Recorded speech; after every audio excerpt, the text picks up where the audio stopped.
The views expressed in this podcast are our own and do not constitute endorsement by the Department of Defense, Department of the Air Force, or the U.S. government.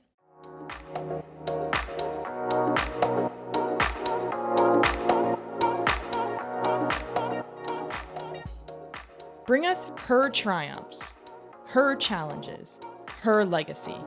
Bring us women. A podcast brought to you by Isabella Horning and Allie Clark.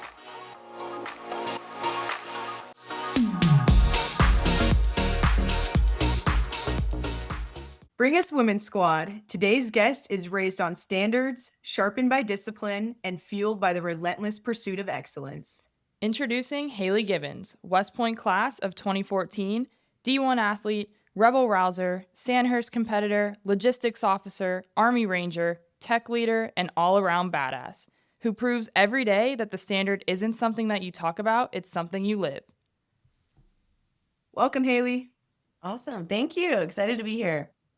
Well, kind of hopping into today, we wanted to get to know you and see what originally drew you to the United States Military Academy at West Point. Yeah. So born and raised in Washington State, the youngest of, I have two older sisters, and I was always kind of like the jock of the family, was really into sports growing up. And I was looking at colleges. I was really excited when I saw West Point. I had no idea about West Point, what it was, didn't really know that it was like attached to the Army, but I saw that you got to work out every day. And I was like, oh my God, wait, that's cool. Like working out's mandatory. And my middle sister, she was like, oh, Hailey, you can't get in there. That's like, you can't get in there. And that was just like all I needed to apply, get it. It was the only college I applied to. So I was like dead set on getting in just to prove her wrong. And I didn't really have any military background in my family. So it was very just like a wild decision. But my dad, he was so excited about the whole West Point idea. So he was like really helpful to like a big, good support system for me applying. And then West Point was just a wild experience because when I went to the first 6 weeks of boot camp, they call it Beast. I had no idea about any of the Army, like norms, standards, or anything. I was calling Sergeant Major, sir, getting yelled at left and right. It was a very steep learning curve, but it was great. Did you ever look at any of the other academies, or were you just dead set on West Point? No, I was dead set on West Point just because I think the name recognition, like from someone with no military background or any knowledge of the service academies, I was like, oh, I've heard of West Point too. It's in like movies and stuff. Great, I'll go there. So it was a very weird origin story to get to West Point, but it was very fitting for me. As a sister of three, I can relate to the fact that if your sister tells you that you can't do something, it's like, well, consider it done because I'm about to prove you wrong. Exactly. And my middle sister is so smart. She's like an astronautical engineer, has her master's in aeronautical engineering, just like insanely smart. So anything I can do to prove her wrong, I'm doing it. It's so funny. I love that. That's amazing. Well, we saw while you were at West Point, you balanced soccer, rebel rousing cheer team, and competing on the Sandhurst team. How did participating on all of these diverse teams shape your leadership style? Yeah, so each one of those teams was very different and helped me discover different facets of who I am. I wasn't recruited to play soccer. I walked onto the soccer team. During Beast, they did open athletics. So even if you weren't recruited to a sport, you could go to the practices that they have and everything. And one thing that I was always really passionate about is running fast and outworking people because I'm never the most talented person in the room or on the field or technically skilled. So the coach noticed that I was able to outwork everyone that she recruited and I would finish all the sprint drills faster. So she was like, Hailey, if you can continue to do this, there's a spot for you on my team. And I was like, amazing. So soccer taught me that hard work is where the money is. It is where you are able to shine. It is where I'm able to shine. Granted, I was only on the soccer team for 1 year, didn't play much, but I definitely made the team better just by pushing them a little bit. So I guess soccer kind of taught me that no matter what position you're in, whether you're in the Army, out of the Army, if you are like the company commander or a squad leader, whatever leadership position you are, hard work is just like a must in any leadership position that you hold. And then rabble rousing, the cheer team, it was awesome. My best friend Jasmine, who I run serve with, saw that I was just like down. I had a very interesting time after I got kicked off the soccer team. I was super depressed, had some trouble in school, and Jasmine saw that I was going through it. And she's like, Hailey, you need to stop it. You need to come and join the cheer team. And so I joined the cheer team junior and senior year. I never cheered a day in my life, but I worked hard. I learned the dances. I learned how to do the stunts and everything. Hard work kind of followed me through there, but it was really just surrounding yourself with good, positive people. And as a leader, you need to make sure you have great people in your corner to one, support you in everything that you're trying to do as that leader, but then also like a mentor, someone who you can look up to, like Jasmine, amazing cheerleader, so talented, so fit, and she knew all the dances, can do all the backflips and everything. So surrounding yourself with positive, good people and finding a good mentor, I think that's really what helped me with the cheer team. And then Sandhurst was interesting. I did Sandhurst my sophomore and senior year. On the Sandhurst team, you need a woman on the team. And sophomore year, again, that's when I was kind of very depressed. Didn't really understand that I was depressed. And the team were like, oh, Hailey's not doing anything. Let's grab her. She's kind of fit. And so Sandhurst kind of taught me to just buckle down and be a good teammate. I was the only woman on the team, and being the only woman on the team, the pace is kind of dictated by that woman or the weakest link. Sometimes it's not always the woman. But I was very excited that both times I did Sandhurst, we didn't win, but we had the fastest completion time. So we were just going through everything, sprinting basically for those 48 hours. But Sandhurst taught me that you have to know your craft. You have to know how to do those one rope bridges really well. Repetition and good practice is really the only way to do it. Translating that to leadership, you can't just show up and expect things to get done. You have to put in the work. You have to practice. If you want the company or the soccer team that you're leading to be good, you have to do the nitty gritty work. And so that was kind of Sandhurst. And it was so fun, so random. Never did I think that I would be on the Sandhurst team, but it was great.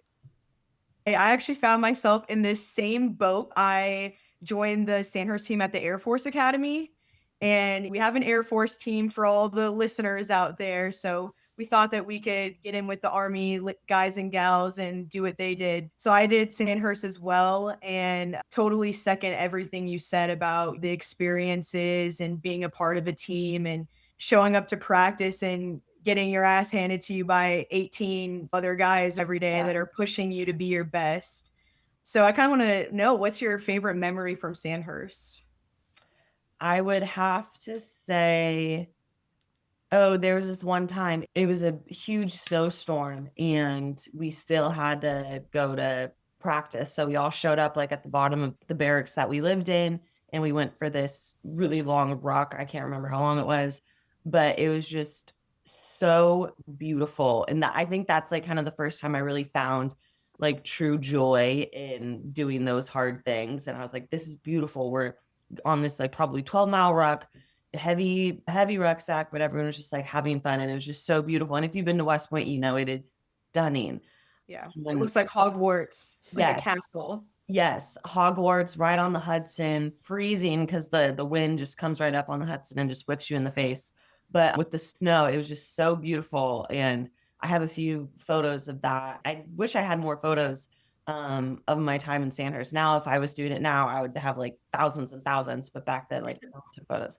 But I remember this one photo. We were down right on the river, and we were all just kind of standing there with our little rucks, our fake rifles. And it was just very cool. I like truly felt a part of that team. So that was awesome. Yeah, I remember the exact area that you're talking about. And I feel like one of my favorite memories when I was thinking about, because I knew that you were Sandhurst, so I was trying to think back on all my favorite memories, and that 9-mile ruck at the end of the first day. I don't know, did you guys have that when you guys were doing it? Yeah, I think on both days it ended with a long ruck movement. I'm pretty sure. Yeah, but that was always like the sell your soul type moment out there at the competition. And I just remember, even though it was the part that arguably was like the shittiest part, it was one of those things where you just really felt like you belonged to a team and you were doing something that was like truly cool and pushing your boundaries, you know? Yeah, yeah, it's awesome. Such a cool college thing to do, college team to be a part of. Absolutely. Agreed. Well, kind of transitioning from that, after you left West Point, you went on to do company command, which is often described as the most demanding but also most rewarding job in the Army. Would you agree with that? Yes, I have very different opinions on company command. A lot of people look at it through rose-colored glasses. They say it is the most rewarding because you have, like, that's really the first time you get to control institutional change and form a company that is your own. I enjoyed company command. I'm not going to say I loved it. Looking back, I wasn't the best company commander. I was a little selfish during my company command time. And like I had to be to train up for Ranger Regiment. So it's like you can only give and take so much. But looking back, I wish I was a little better at developing the lieutenants and the NCOs that I had in my charge. So I do look back with regret a bit, but in the same hand, I do think it is one of the most challenging jobs that you could have because like whatever happens in that company is your fault. You can only have success in a company, whether they perform well or perform badly, if you take true ownership of it. And so if you don't like fully give into that notion, then sure, it's the best job in the world. You'll be the most successful. You're learn so much. But if you don't like, if you're not accountable and have true ownership, then it's just another job. I think that's where you learn the hard lessons about yourself and how you can lead an organization. Yeah, and I mean, Yeah. I feel like at some points too, you're probably so tired and stressed that it's really hard to even change how you're doing things throughout the command. Like looking back, it's easy to say, I wish I would have done that or whatnot. But being in the thick of it, I'm sure it's just super stressful, super tiring.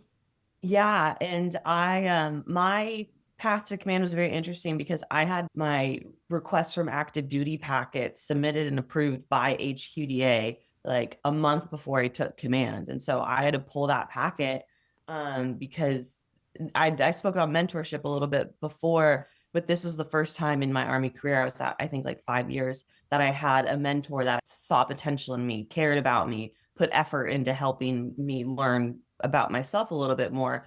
And that was my boss in the S4 brigade shop. And then the brigade commander himself. They both kind of saw me and were like, Hailey, we need you to take command of this company. They're not doing well. There was a bunch of behavioral issues and legal issues. And they were like, we need some culture change. We need you to go in there and kind of undo what has been done. So I went in, and the very first thing I did is cosmetic changes. The company name was Iroquois. And I was like, we're not really doing anything to honor the Iroquois tribe or people or anything like that. We're changing it to iron. So we repainted everything, had some team building exercises around that. It had them choose a logo. It was a lot of superficial stuff that we did at first, but then we kind of did some leader development to try to shift the boat to the right direction with all the behavioral issues. I was continually humbled. No matter what I did, I felt like I was a failure. But at the end of the day, I stood right at the end of the brigade commander's desk and I was like, sir, that is my fault. Like I had a soldier burn down a gas station on post. Wow. Yeah, so it wasn't just like it wasn't just speeding tickets. It was like big issues. It was a lot, but every company commander has crazy stories. It was very interesting. And I had an amazing first sergeant. Her and I were the only all-female company command team in the brigade also. So that was very cool. And also, no matter what we did, there was a magnifying glass on us. So it was a lot of just trying to do the right thing, but half the time it wasn't. It was a lot of learning about myself and learning how to help people try to make the right decision. Yeah, that sounds like a pretty big challenge. I don't even know how I would go about handling a situation like that, but I think that oftentimes in those first leadership positions that you have in the military, they're really formative, especially when you're dealt with culture issues and stuff like that. So I think that's really cool that you gave it your all and stuck through that, cuz if one of my airmen burned down a gas station, I don't Yeah. It was a lot, but I mean, that's the Army. You never know what problem you're going to get called up at 2 a.m. in the morning for. But kind of back to the original question, like the most rewarding and most challenging, I think like any job you have in the Army can be that. It just all depends on how you frame it. Like one of my favorite jobs was I was a logistics liaison for the South Korean Army over in Korea. It was where I learned so much about how to deal with people because there's a language barrier, cultural barriers, and it's like you have to kind of tailor how you approach a problem to know your audience almost. I did that before company command, and so I tried to bring that with me, but it's just every day it's a new situation. But yeah, company command was great. It was very fun. Well, I'm sure that the problem solving that you kind of learned in that position maybe teed you up a little bit for your transition into ranger training and wanting to become a ranger. What was that journey kind of like, and what drew you to becoming a ranger? Yeah, so I had no idea women could be in 75th Ranger Regiment. I had no idea. I knew that we could go to Ranger School. I graduated West Point in 2014. I wasn't allowed to branch combat arms. If I was allowed to, I definitely would have done infantry just because like I drank the Sandhurst Kool-Aid and I was so excited about all these tactical things and I was very good at it. Right after I graduated West Point, Ranger School was opened in 2015. Shay Haver and Kristen Grice, they were the first women to graduate. And I went through the pre-ranger course with them. I got a really bad concussion, was hospitalized, and had to go back to Fort Hood where I was stationed. And I kind of talked about being depressed at West Point. I definitely was depressed after that. It was like kind of my first real failure, I want to say. And I shaved my head and it was just awful. After that, I was just like, fuck the Army. I'm leaving. I'm doing my 5 years and getting out. That's when my packet was when I was at Fort Lewis for company command time. Before that, I said my packet was submitted, approved. I was going to get out. But then I found those two mentors. And they were like, Hailey, you'll do company command and then you'll go do something great. This is going to be awesome. And I was like, okay, yeah, I'll definitely do company command, but I don't know what I wanted to do after, because after your company command time, you do a broadening assignment. So like teach at ROTC or go to a schoolhouse or go do something. But I was like, I don't want to teach at ROTC. And then I looked around at a commander's update brief one day, and every single one of my fellow company commanders in my battalion were Ranger. They served in Ranger Regiment as lieutenants. So they all had their Ranger Regiment scroll. And I was like, damn, if they can do that, I want to do it. And so I asked my friend, do you think I can do this? And he's like, absolutely. Just train and apply and get in. And I was able to meet the current support company commander of 275. And he kind of helped champion me through the application process. I got to meet the lead logistician of Ranger Regiment. And they were like, yes, apply. If your packet's good, you'll get selected to go to selection. And then you just have to perform. And if you can't perform, then you won't be selected. I was able to train a lot during company command time. It was exhausting, but I loved it. I would like wake up every morning at 4:30, drive to base. I would do my long runs in the morning before unit PT. Sometimes it would bleed into unit PT. And then I would do kettlebell weightlifting stuff during PT. And then after work, I would drive to CrossFit, and then I would do Bikram yoga like 3 times a week. But it was just nonstop working out. And I was able to be selfish with my time because I didn't have a family. I was single, could do whatever I wanted basically. So I had that luxury, and it was difficult, but it was great. I loved every minute of train up, and then selection is just a whole nother story, but it was really awesome. Well, that definitely sounds like tons of fitness training that you had to do to get ready for ranger training, because I've only ever seen and heard about ranger training, but it is a huge physical feat to go through. What about on the mental side? How did you mentally prepare for ranger training? So for selection and then ranger school, those are two very different things. Selection, just a couple weeks, and you do like physical academic stuff. But for ranger school, it's all mental. It is physical, but that's just like 5% of the problem, because no matter what, you can pick up that rucksack. It may be 45 to 100 pounds. You may have a radio strapped to you or the Skedco, and it's hitting on branches and you're just getting pissed off. But it's literally a mental game, and you have to want it more than the hurt and the suck that you're going through. My mentor, he said, Ranger school takes as long as it takes. And so you have to kind of have that delusional attitude, be like, I'm going to be here for 5 years until I get this done. Almost. It's just, you have to be relentless with your ability or your mindset of, I will not quit. Because the first week is kind of to weed out the people who didn't properly prepare. So it's the PT test, which they've now changed. When I did it, it was just push-ups, sit-ups, 5-mile run, and chin-ups. And you have to pass that. And then there's a water obstacle course, which was my least favorite part of Ranger school. You have to climb up a ladder, walk across this really tall log, and then jump in the water. And it was freezing. I went in January, so it was just so cold. And then there's just a bunch of other interesting tactics and physical stuff for that first week. And if you pass that first week, like if you have a good head on your shoulders and you're not willing to quit, like you'll pass. You have to be a good teammate. You have to know when to lead, when to follow. But it's just that I won't quit. And you have to have that heart in you so that when it's like 3 a.m. in the morning and you're getting ready to go do your next patrol, it's like, all right, let's pick up the rucks. Let's go. So it's not as physical as it is mental. And the people who like understand that and are able to get to that level of delusion and like, I'm not going to quit. Like, this is great. I can't wait to not sleep and eat MREs and shit in a hole. Like, we'll be here. Like, it was wild, but it was great. It was really great. That's awesome. Well, kind of zooming out for some of the listeners that might not know all the specifics of Ranger School and the training. So once you've been selected, kind of going there, we know that there is 3 phases: Derby, Mountain, and Swamp. Can you kind of give us an overview of like how that looks and then how long it took you to complete the 3 phases? Yeah. So Ranger school, you apply through your like unit school NCO, and then you get your slot. And then that's when you're training your push-ups, everything. The first week is wrap week at Fort Benning. And then it goes into Derby phase. So the first week is kind of just like individual, make it through, pass all your things. And then you get trucked out to Camp Derby, which is about 40 minutes away from Fort Benning proper in Georgia. When I went, it was squad tactics during Derby phase. For squad tactics, it's like you have your squad leader and then your 8 people in the squad, and you do basic react to contact, ambush.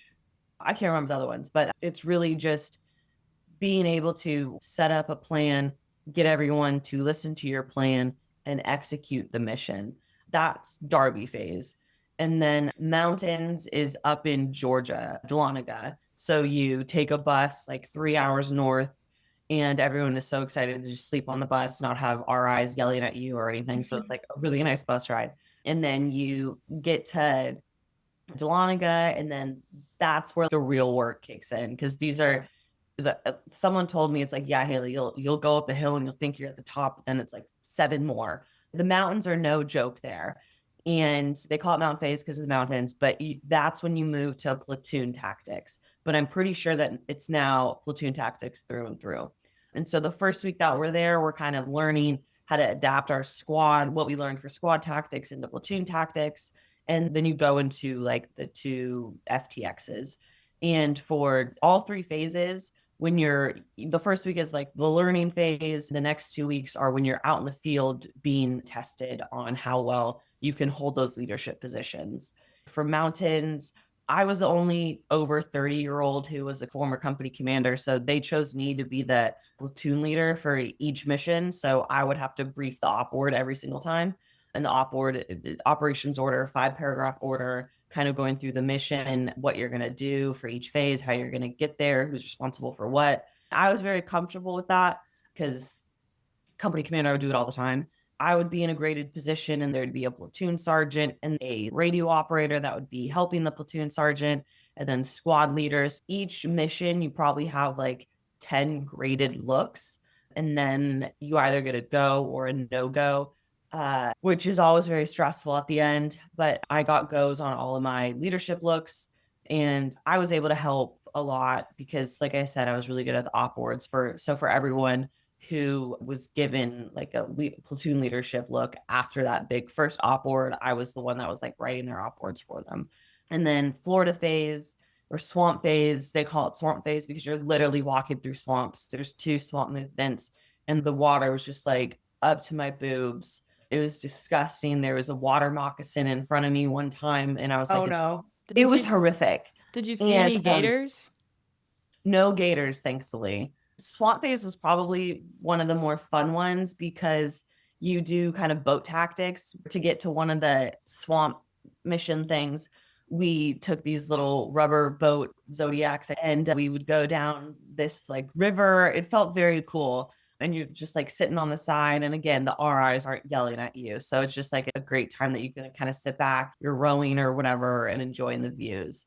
And then like you do that movement. And then that's when you go and do a swamp patrol and everyone's just kind of walking in a line. It's more to get people used to going through weird, interesting terrain. So that's kind of why I still do the swamp stuff. We were in the swamp for probably like 6 hours.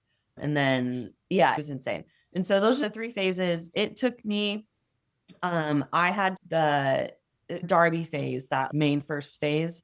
When you get trucked out to Derby, one of the very first things you do is this big obstacle course called the Derby Queen. I finished the Derby Queen, got through all the obstacles, and then they do med checks after. So the medics come through, they look at your feet, they look at your hands. And I asked one of the medics for a cough drop. And this was 2021, so like right after COVID. And they're like, you want a what? Oh no. And I was like, a cough drop, because I heard that you can ask for cough drops because they're kind of like candy. And I was like, oh yeah, give me a cough drop. And she was like, okay, come with me.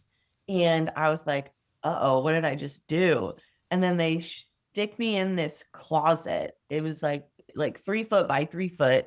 And I'm in there for 24 hours.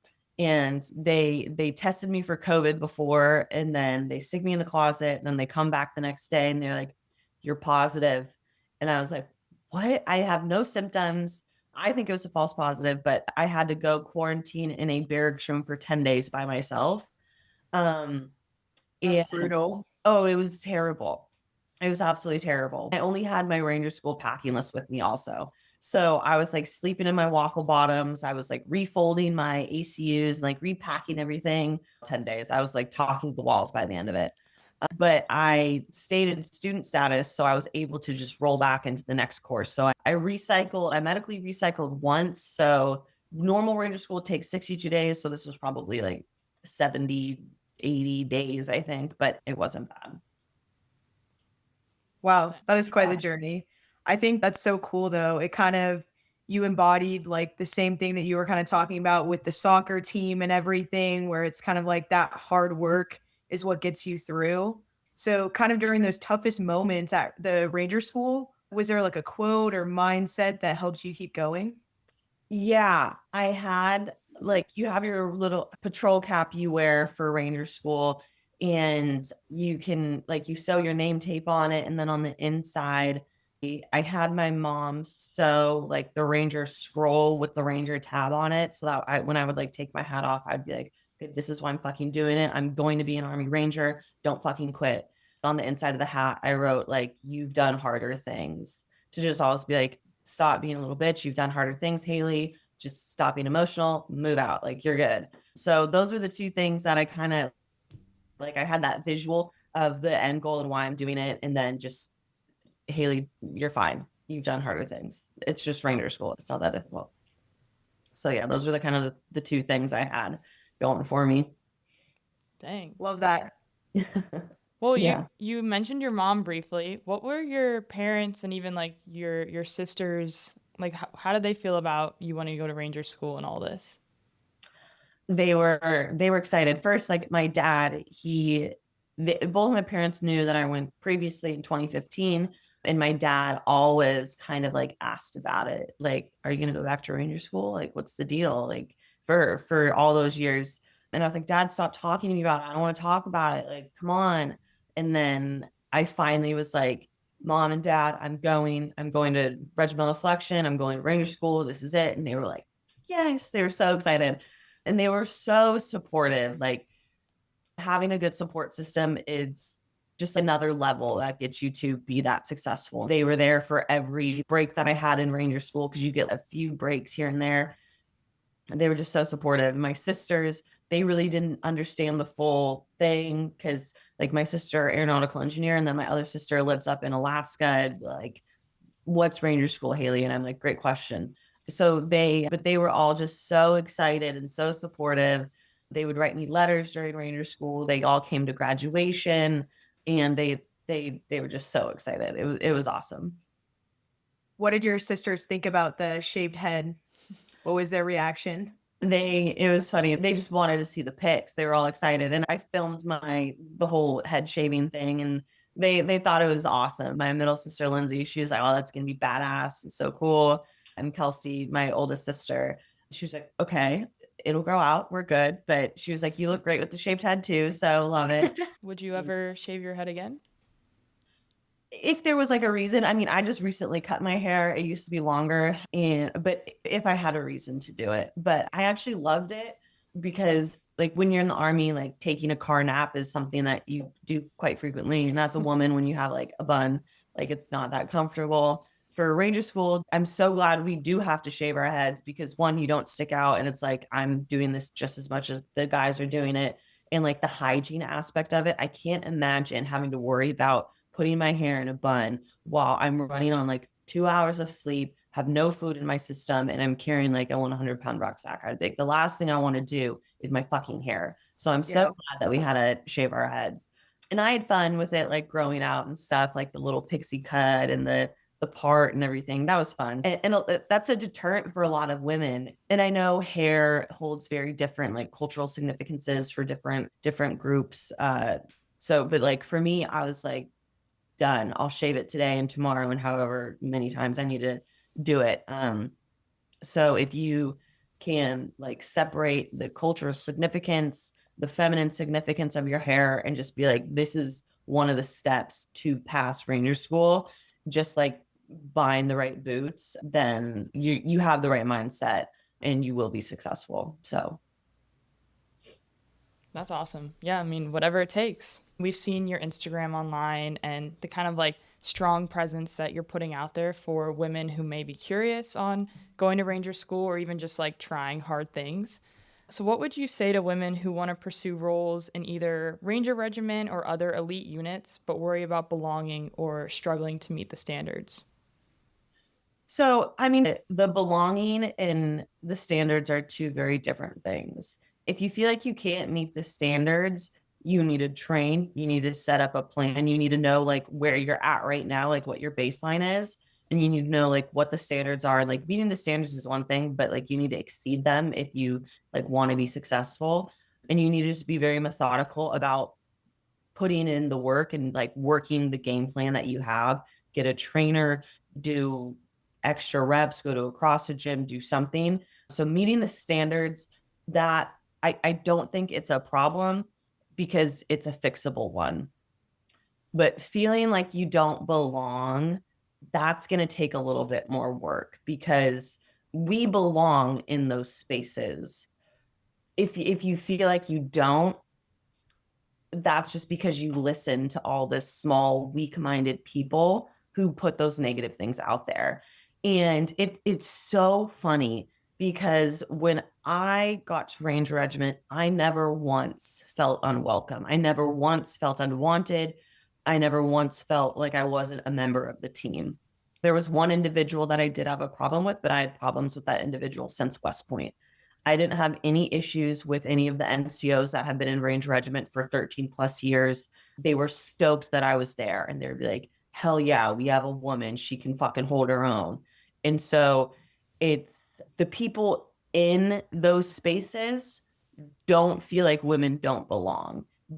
All the hate and all the like, oh, women can't do that, women shouldn't be there. It's literally just from the faceless troll accounts on social media and from the people that haven't been in those spaces. So it's just so funny to me. And sure, there's one-offs, but the majority of men in those units, they're the most professional. And if you are an asset to the team, they want you. It doesn't matter if you're a male or a female, man or woman, they don't care. If you're good, they want you. And so it's the meeting the standard is one thing. You just need to get rid of that self-doubt and come up with a plan that'll get you to those steps. But it may take longer, or you may just like actually physically not be capable of doing it. Some people are not, some people are. Get help, get a good workout plan and stuff like that. But then the feeling like you don't belong, fuck them, honestly. If you Period. yeah, if you feel like you don't belong, go in that space anyway and like take up room, be in that, make them mad. And my husband, I love him. He is such a good support system.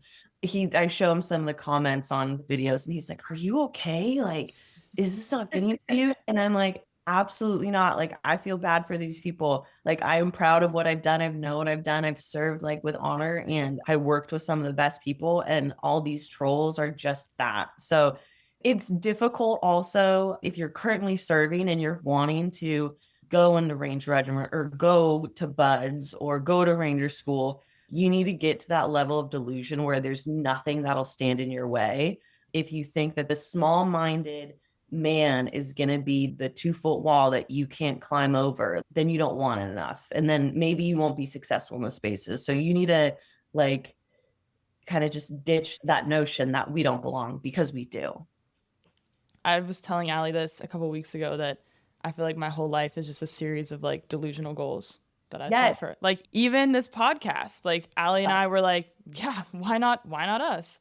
So I just think it's so awesome, because I feel like when you hear no, when you hear you're unwelcome, all that, at least for Allie and I, and obviously for you too, that it's just like, oh, that must mean I'm exactly supposed to do that and prove you wrong. So it's awesome. And it may be like the youngest of 3, or just like how I got to West Point. Like, someone told me I wouldn't be able to get in, and I'm like, watch me. So and I love saying it's kind of delusional, because we've lived in a world where women are always told no. Since 2015, women weren't allowed to go to Ranger School. We still kind of have that mindset that we do belong. Like, watch me break these barriers and go into these spaces. The majority of men who are supportive and do champion women's rights and equality, like, they're amazing. But there are some that still don't want us in these spaces. And to them, fuck them. Like, we can't change their mind. So just, yeah. Hey, love your haters. They're your biggest fans. Exactly. And you know what? I think that's so important too, like what you're talking about, because not only do they belong, or do women belong in these spaces, but it's also like, you don't need to change yourself to meet anyone else's expectations or standards. You're there because of the assets that you bring to the team. I mean, just look at you when you were going through the training. You were out there writing op words. You're smart, you're talented, you can bring things to the table that maybe others don't. Maybe just you being an awesome, caring individual, you were like, I'm going to help everyone with their op words.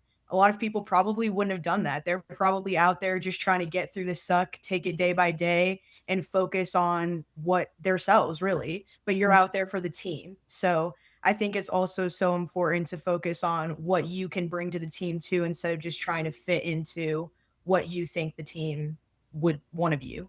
Yeah, exactly. And like, for Ranger School, it was me, 31-year-old woman, surrounded by a bunch of 18-year-old dudes. I think that really helped me, because my worldview was just like a little bit bigger than these guys who just graduate like basic training or just out of West Point, and all they think about is Ranger School, Ranger School. I need to graduate Ranger School. And so I was able to kind of like add some perspective to the group, I think. But yeah, like, you won't be successful if you're not a good teammate. No one will want you around if you're not a good teammate. Having the self-awareness and knowing your strengths and weaknesses and how you can add to a team is so helpful, because I'm not the strongest person ever in the room, probably. I'm not the smartest. I don't know tactics as well as some. For Ranger School, I can't do radios. I was so bad at loading radios, but I literally know how to do an off board in my sleep, and I will do one for anyone. Just fill my fucking radio for me, please. So it's like, I helped out the team this way, they can help out the team that way. And then that's how guys that were in my Ranger School squad, it was a lot of West Point lieutenants and then some great younger soldiers. They were awesome. Like, I still talk to a few today. I was able to help one of them get into Ranger Regiment. they're great guys. And we know how much hard work we put into Ranger School to be successful there. But it wasn't just by one person, it was by being a good team member. Absolutely. Well, kind of talking about that online conversation, and shout out to our trolls out there. We know there's been a lot of misconceptions circulating online about the new military combat fitness standards, with comments like, it's about time women are held accountable to the standards. However, we know that's not accurate. And we have really appreciated what you shared on Instagram about how the standards for women in combat roles have never changed, and how you believe everyone in the military should be held to that higher standard. With that in mind, could you help us set the record straight and honor the women who have always met and will continue to meet those high standards? Yeah, I think it is truly laughable that they think women were just like brought in through the back door to be in these units and not meet the same standards that the other individuals have. Because if that's the case, then the lethality, the effectiveness, and the like trust within those units would be zero. Like a unit commander, a ranger company commander would not want someone in their company if they didn't meet the same physical standards, or if they just were let in through the front door. Like, it's wild to me. And I have a friend who was a CST. One of the women I went through Ranger School with, she went over to 275. I graduated Ranger School with a woman who is a Green Beret. The standards for women in these units have always been the same. At Ranger School, I did the same PT test as the men. I had the same packing list as the men. It was insane. And for people to think that we didn't do it. Ranger Regiment, that selection, that's a 3-week long smoke session. Some of the hardest workouts I've done were in Ranger Regiment selection. And it makes me think about the men who are saying those things like, oh, women just get into these units because they don't have to meet the same standards. I'm like, you clearly don't know the purpose of these units. And if that's the case, or if women are just being led into these units, then it's not an elite military unit anymore. It's just a regular army, whatever, where standards are different for men and women. When I was in, we still had the normal PT test, push-ups, sit-ups, and run. The ACFT was kind of being phased in. I do love the notion of different PT standards for different MOSs or branches, but for like Ranger Regiment, Special Forces, anything for Navy SEALs, the standards are the same for men and women. And it's just so funny that people don't think that that is true. Yeah, I think there's a lot of misinformation too that was spread, especially with the new standards coming out. Mostly just by, again, like you said, people that don't know, people that don't understand, and honestly, people that don't probably have the balls to ever do something that's that cool or aspirational. So we're glad that you're able to kind of tell them how it is. Yeah, and it's always like, oh, my buddy said women didn't have to do push-ups. So, oh, I know a guy. It's always people that were never in the room, that were never in the unit, that never served. So it's just like weak-minded men who are threatened by a woman's success. And it's fine. They'll be there for the rest of our lives. But just like us, we have to continue to be loud and show up in these spaces that are male dominated and let them know what actually happened. 100%. Well, kind of transitioning into your next phase of life after you went on to graduate Ranger School, you eventually then decided to transition out of the military after a decade of service. Can you kind of go into why you chose to do that? Yeah, I said a little bit of before about like depression, mental health towards my last year in Ranger Regiment. I just was not in a good headspace. I was unhappy with life. I was in the most amazing unit I could ever be in, but there was just still something in me that like wasn't happy. And I was like, this is my time to get out of the military. I was always toying with it, and I knew I wanted to get out. And instead of like playing the, oh, but what if I stay in? I could be this, I could be General Gibbons one day. But I was like, I don't love it anymore. And so that's when I knew I needed to get out. And I knew I wanted to get into the tech world, not because I knew anything about tech, but I knew that people are successful in tech. And I was like, I want to do that. So I talked to a friend and he was like, you should look at defense tech because that's like a really great natural transition. Tech may be new, but the defense world, you know it very well. And so I was like, that's awesome. I liked that idea. And I reached out to a few transition programs.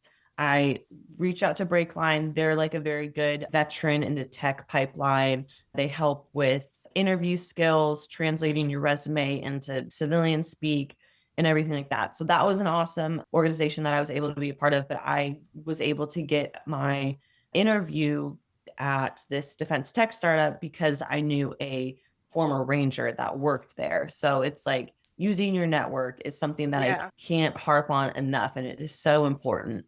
And like reaching out, using all your resources. So I was able to get a job at that small defense tech startup.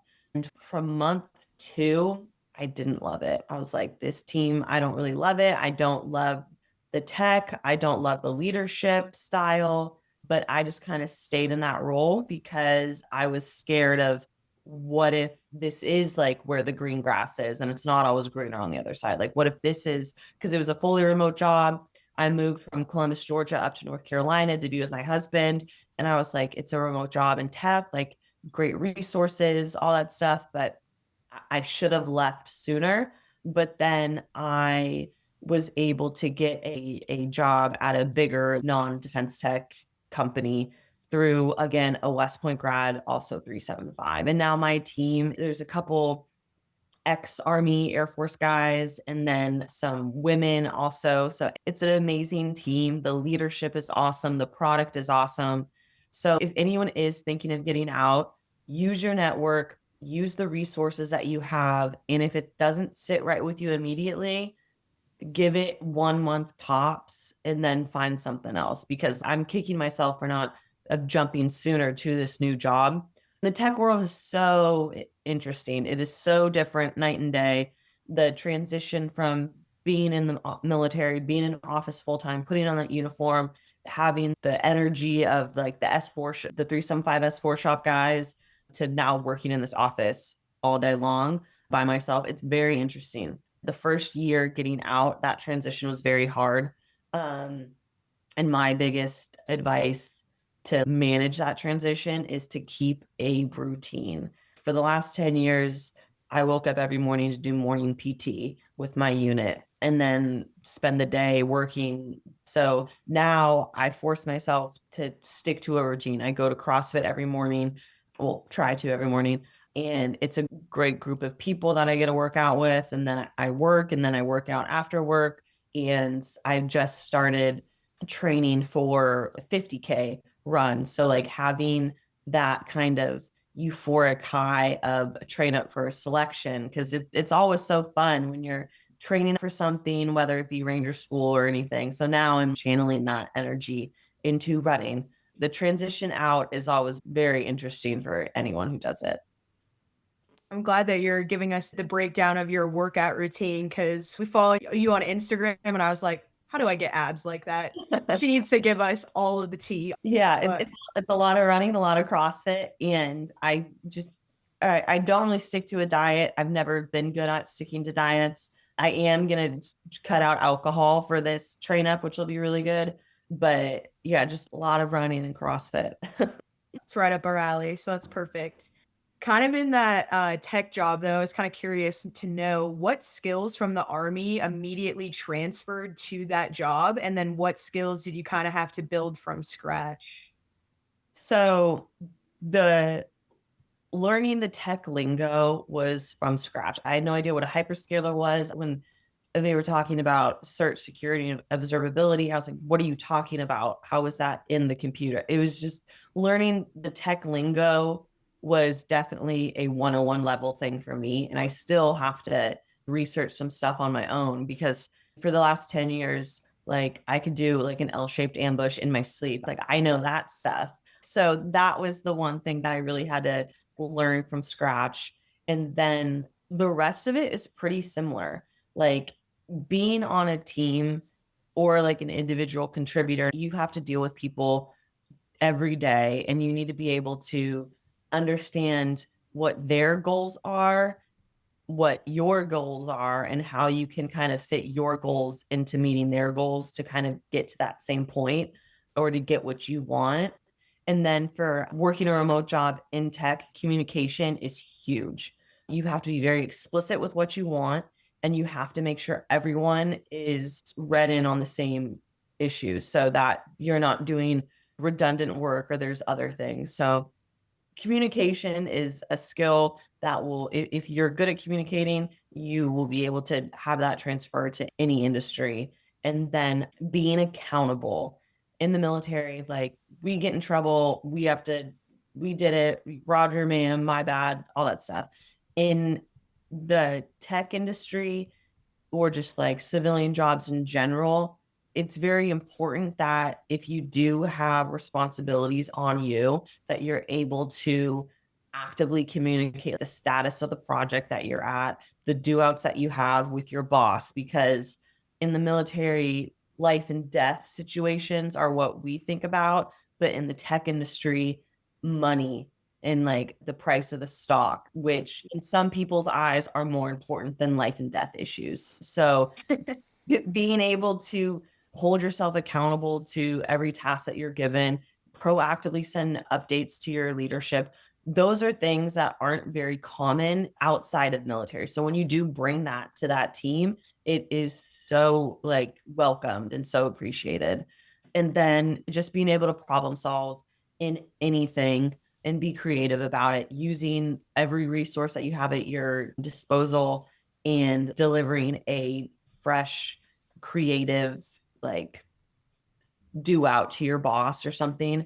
I see my team that is we're like all ex-Army basically compared to other teams. And we're able to do that consistently, repetitively, very quickly. And so being able to communicate well with each other, being able to push updates and then be accountable for all of those, we get stuff done so quickly and we're so efficient. And it's a great little team to be a part of. So those are just a few things, but still like the tech lingo. I've been doing this job for a year and I still have my little cheat sheet of things that I need to like learn and say when I mean this and that. So it's interesting. It's very interesting.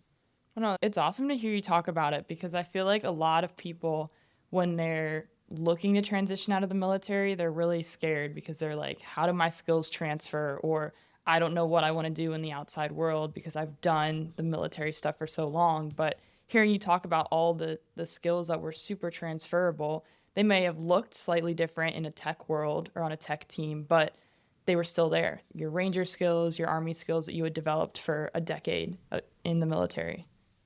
Yeah, absolutely. And there are times that I wish it was more military cultured because if someone did something wrong or is really slow, you can just like yell at them. But here you have to be very diplomatic, very political. And I've seen a lot of growth in myself with that and being able to be like, okay, it's not that serious, Hailey, just ask politely, like stuff like that. But the military experience that we have is so wanted in the civilian world. And so it may be a little intimidating at first, like not knowing tech or whatever, but company leadership wants people to get them stuff on time and under budget. They want people who are open and honest and accountable. They want people who are good teammates, who are proactive. And that's everything kind of the military forces us to learn, and that it just becomes second nature. So we're very marketable people going into the civilian world. It's good to know. I'm glad that there's going to be a future for us out there after we decide to transition. I still got a while to go, guys, but one day I'll join you. I love that. How many more years do you have left? I have 4 years left Okay. in my commitment. So You got it. You got it. thank you. Well, Hailey, we saw that you also started a company with your best friend called Serve. Could you tell us a little bit about that? Yeah. So Jasmine and I, she was my friend that brought me onto the Rabble Rousers at West Point. And she's transitioned out of the military now. And that first year when I was out, I was like, this can't be it. Like, I can't just be doing my little 9 to 5 job and finding fulfillment in that, because I didn't. And it was a part of that transition identity crisis. And so I sat down with Jasmine and I was like, Jasmine, you and I have done things that not a lot of people have done, not a lot of women have done, and not a lot of people in general. And we have a lot of experience that we want to like broadcast because, like, for me, thinking back that I didn't know women could be in Ranger Regiment is embarrassing. Like, we should have done a much better job at, and I say we, Army leadership should have done a much better job at advertising that and showing the options that are available. And so that's kind of something that we're trying to do. We're still kind of trying to form the bones of how we want to bring that to market and to like have people get access to things. But we're just trying to show that representation matters. Women can be in those spaces. Minorities, people of color can be in these spaces. We can be very successful at it.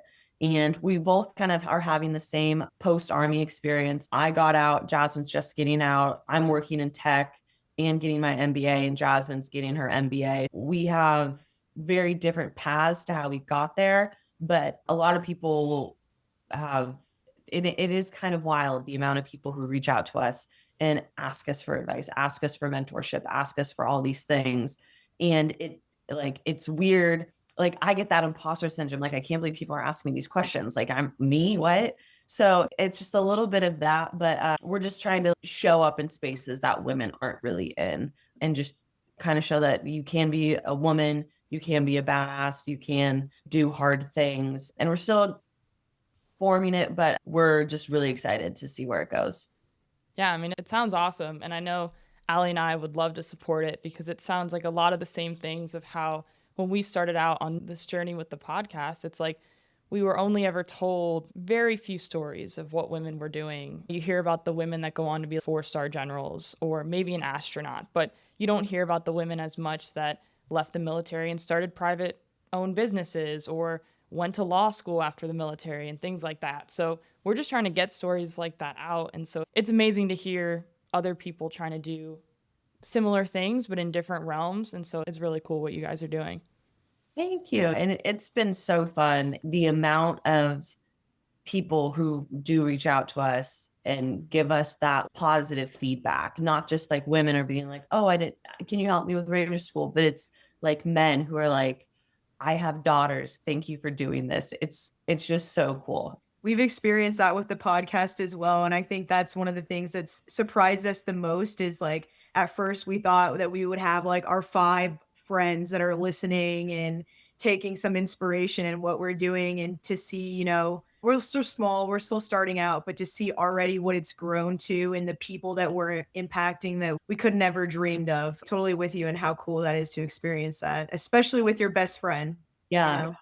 Very fortunate. And she lives right down the street too. So it's like, couldn't have picked a better way to start my next chapter out in the Army. It's exciting. And I love seeing that there's more and more women being in these spaces and wanting to, like you guys, champion these stories and be the kind of historians of the recent past. So I think that's awesome. And having the ability to do that while you're still serving is so cool. And just so exciting. I love it. Well, kind of, moving forward from there, we always ask all of our interviewers one last question, which is out of all of these amazing things that you've accomplished and still setting those lofty goals, even now after your military service and working in tech and starting this company with your bestie, what do you want your legacy to be? Oh, goodness. Legacy. Just for people to know that they can do literally whatever they want to do, whatever they want to do. Like, I talked about having that like euphoric delusion. My mom had that through and through. She was like, Hailey, you can do whatever you set your mind to. And a lot of people do hear no more frequently than yes. I want people to know that they can literally do whatever they want to do. And by showing up authentically as themselves, they'll get further. Because there's a lot of like, you need to be more manly if you want to be successful, or you can't be feminine, or you're wearing makeup, dumb stuff like that. So be yourself through and through, and then just chase those wild, crazy dreams. Because us growing up, we have more rights than any other group of women in the past. We are the ones that are able to kind of write the path of possibilities for this next generation too. So it's like, follow those crazy dreams, be audacious, be delusional, and have fun while you do it. I love that. Well, we've been so honored to have you on the podcast and really just to learn about how you serve with such authenticity and strength. And we definitely think that our viewers are going to learn a lot from your story. Awesome. Well, thank you. And it was so great talking to you guys. And I know I'm glad we were able to do it finally. And I'm just so excited to see where you guys go and all the guests you get on. This is going to be a huge podcast. I'm so excited for you guys. Thank you for joining us on the Bring Us Women podcast. Hailey's badass story reminds us to chase delusional goals, enjoy the grind it takes to reach them, and take up space confidently, because we belong in any room when we're willing to put in the work and be our authentic selves.